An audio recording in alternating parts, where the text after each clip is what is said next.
On Upstarts, the track on your record, The Messenger, there's the lyric, the underground is overground, the overground will pull you down. Yeah. Which says something quite powerful about where sort of what used to be considered the counterculture has gone, right?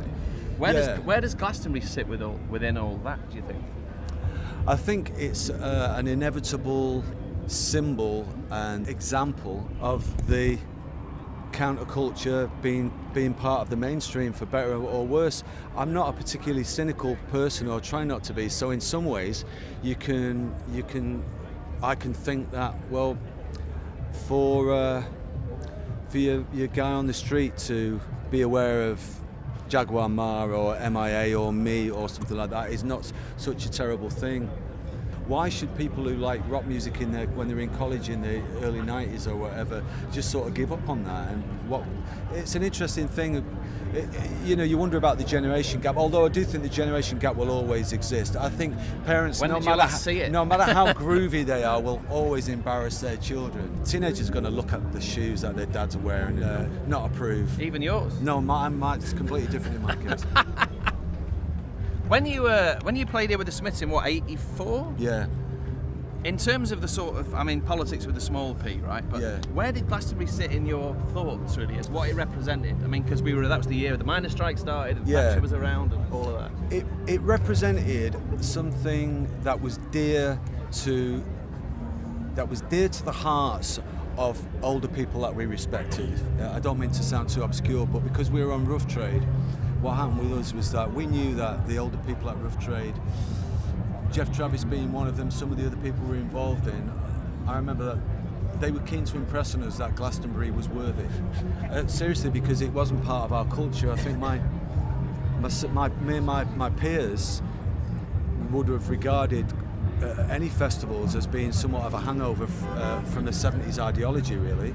For hippies, really. For hippies, and hippies in the UK trying to be from the United States. The imagery I saw from festivals was from the Isle of Wight, which always looked like an attempt at trying to be American, and it being sadly kind of a little out of kilter.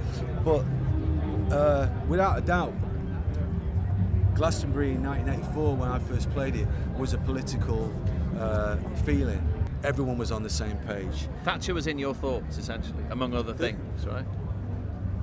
The oppressive government was always being challenged in the music press every week, in the daily press every day, and certainly in the thoughts of most of the musicians that I felt any kind of kinship with. Yeah, absolutely, yeah. We've got an oppressive government again. You'll probably sympathise with that opinion.